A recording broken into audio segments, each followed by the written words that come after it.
নমস্কাৰ বন্ধু বান্ধৱীসকল এনআইএছৰ পৰা যিসকলে ডিএলএড কৰিছিল তাৰ কাৰণে এখন ডিডব্লিউৰ পৰা এখন নোটিছ আহিছে নোটিছখনত কি আছে ভাল খবৰ আছে নে বেয়া খবৰ আছে ভিডিঅ'টো শেষলৈকে স্কিপ নকৰাকৈ চালে আপোনালোকে সকলোখিনি তথ্য গম পাব আৰু চেনেলটো ছাবস্ক্ৰাইব কৰিবলৈ নাপাহৰিব কাৰণ পৰৱৰ্তী সকলো ধৰণৰ খবৰ অফিচিয়েল খবৰ ডিডব্লিউ ক্ষেত্ৰতে হওক বা অন্যান্য চাকৰিৰ ক্ষেত্ৰতে হওক বা অসমৰ যিকোনো আঁচনি এখনৰ ক্ষেত্ৰতে হওক সকলো ধৰণৰ খবৰ সময়মতে পাই থাকিবলৈ এই চেনেলটো ছাবস্ক্ৰাইব কৰিবলৈ নাপাহৰিব আপোনালোকে যেনে যোৱা 27 ডিচেম্বৰত 2023ৰ 14000 অসমৰ শিক্ষক নিযুক্তিৰ কাৰণে এডভাৰটাইজমেণ্ট মুকলি হৈছে তাত এলপিত আছিলে 3800 ইউপিত আছিলে 1750 হাইস্কুলত 7000 কিবা এটা পোষ্ট আছিলে আৰু পোষ্ট গ্ৰেজুৱেট টিচাৰত আছিলে 1000 কিবা এটা পোষ্ট টোটেল 14223টা পোষ্ট আছিলে আৰু আজি এখন ডিডব্লিউ এলিমেণ্টাৰী এডুকেশ্যনৰ ফালৰ পৰা এখন নোটিছ আহিছে নোটিছখনত কি আছে এনআইএছৰ যিসকলে ডিএলএড কৰিছিল তেওঁলোকে এপ্লাই কৰিব পাৰিব নে নোৱাৰে সকলোখিনি নোটিছখনত কোৱা হৈছে government of Assam office of the director of elementary education Assam Khanapara Guwahati 19 নোটিছখনত আপোনালোকৰ দিয়া আছে যে it is for the information of all concerned that the Directorate of Elementary Education Assam has published advertisement A and advertisement B. Advertisement A মানে LP আৰু ইয়াত UPৰ কথা কোৱা হৈছে advertisement A আছিলে LP আৰু advertisement B মানে UP for the requirement of teachers in LP and UP schools file number 33/23/117 dated 26/12/2023 26 ডিচেম্বৰৰ নিশা এডভাৰটাইজটো মুকলি হৈছিলে আৰু আপোনালোকে জানে এলপি আৰু ইউপিৰ কাৰণে বহুতো যিসকলে এনআইএছৰ পৰা 18 মহীয়া ডিএলএড কোৰ্চটো কৰিছিলে তেওঁলোকৰ কাৰণে এটা চিন্তাৰ কাৰক হৈ আছিলে কাৰণ তেওঁলোকে যি এডভাৰটাইজমেণ্ট ওলাইছে আজিৰ পৰা যিহেতু 2 জানুৱাৰীৰ পৰা এপ্লাই ষ্টাৰ্ট হৈছে এপ্লাই কৰিব পাৰিবনে নোৱাৰে এটা সন্দেহজনক তেওঁলোকৰ মনৰ অৱস্থাত আছিলে কিন্তু আজি এটা যিখন নোটিছ আহিছে এই নোটিছখনৰ পৰা আপোনালোকে ক্লিয়াৰ হ'ব যিসকল এনআইএছৰ পৰা 18 মহীয়া ডিএলএড কোৰ্চ কৰিছিলে the advertisement were prepared and published in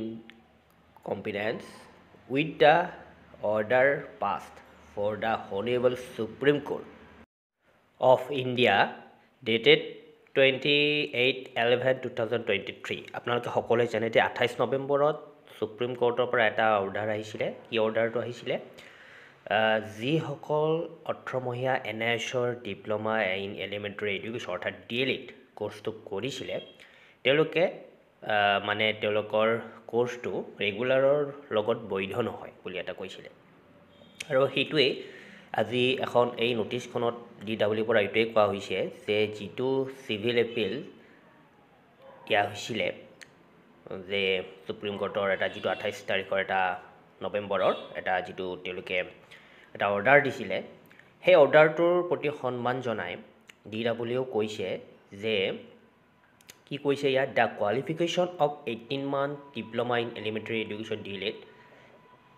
acquired from National Institute of Open School NIOS is no longer a valid qualification to be eligible for fresh requirement to the post of teachers. অৰ্থাৎ যি 18 মহীয়া D.El.Ed কোৰ্চটো যিসকলে কৰিছিলে তেওঁলোকে fresh requirement অৰ্থাৎ যিবিলাক regular fresh ৰিকুৱাৰমেণ্টৰ পোষ্টৰ কাৰণে এলিজিবল নহয় অৰ্থাৎ বহুতো বেয়া খবৰ আহিছে এনআইএছৰ যিসকলে 18 মহীয়া ডিএলএড কোৰ্চটো কৰিছিলে এই নোটিছখন আজি আপলোড কৰি দিছে ডিডব্লিউ ফালৰ পৰা ৱেবছাইটত যে আপোনালোকে 18 মহীয়া যিসকলে ডিএলএড কোৰ্চ কৰিছিলে তেওঁলোকে এইবাৰ এডভাৰটাইজমেণ্টত এপ্লাই কৰিব নোৱাৰিব বা তেওঁলোকে এলিজিবল বুলি ধৰা নহ'ব This has the approval of the government in Department of School of Education file number 383723 dated 1/1/2023 ইতিমধ্যে অসম চৰকাৰৰ শিক্ষা বিভাগে এইটো এটা নিৰ্দেশনা জাৰি কৰিছে যে যিসকলে ডিএলএড 18 মহীয়া কোৰ্চ এনআইএছৰ পৰা পাছ কৰিছিলে তেওঁলোকে চাকৰিত এপ্লাই কৰিব নোৱাৰিব এই যি 2 জানুৱাৰীৰ পৰা এপ্লাই ষ্টাৰ্ট হৈছে গতিকে নোটিছখনৰ পৰা আপোনালোকে এইটোৱে বুজিলে যে যি 2 জানুৱাৰীৰ পৰা আজিৰ পৰা যি এপ্লাই ষ্টাৰ্ট হৈছে 2 ফেব্ৰুৱাৰীলৈ LP আৰু UP বিশেষকৈ যিসকলে NISৰ পৰা 18 মাহৰ ডিএলএড কোৰ্চ কৰিছিলে তেওঁলোকে এপ্লাই কৰিব নোৱাৰিব। অতি বেয়া খবৰ যিসকলে NISৰ ফালৰ পৰা ডিএলএড কোৰ্চ কৰিছিলে 18 মাহৰ কোৰ্চটো। বহুতো এটা এইকেইদিন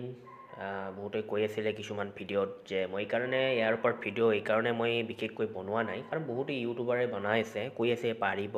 মানে কেণ্ডিডেটসকলৰ প্ৰতি এটা মানে কিছুমানে কেণ্ডিডেটে ভাবিছিলে যে এবাৰ যিটো সুপ্ৰিম কোৰ্টৰ অৰ্ডাৰ এপ্লাই কৰিব নোৱাৰিব কিন্তু কিছুমান ইউটিউবাৰে দুই এজন মই দেখিছোঁ যে তেওঁলোকে কয় কি পাৰিব একদম 100% চিয়'ৰ 99% চিয়'ৰ আপোনালোকে পাৰিব কিয় নোৱাৰিব এনেকুৱা তেওঁলোকে মানুহক মানে এটা মনটো তেওঁলোকৰ মানে সেই কৰি দিছিলে গতিকে মই সেইকাৰণে শুদ্ধ নিউজ দিবলৈ মই সদায় চেষ্টা কৰোঁ কোনোবা অফিচিয়েল ন'টিচ নোহোৱাকৈ মই তেনেকৈ ভিডিঅ'বোৰ প্ৰায় নবনাওঁৱেই তথাপিও মই এইখন অফিচিয়েল ন'টিচৰ কাৰণে মই ৱেইট কৰি আছিলোঁ আপোনালোক জনাবলৈ এটা গতিকে আপোনালোকে যিসকলে NISৰ ফালৰ পৰা ডিএলএড কৰিছিলে তেওঁলোকে এপ্লাই কৰিব নোৱাৰিব পৰৱৰ্তী কিবা যদি ন'টিচ ওলায় অসম চৰকাৰৰ ফালৰ পৰা এই চেনেলটো ভিজিট কৰি থাকিব আৰু ছাবস্ক্ৰাইব কৰিব নাপাহৰিব আপোনালোকে সকলো ধৰণৰ সময় মতে পাই থাকিব নমস্কাৰ।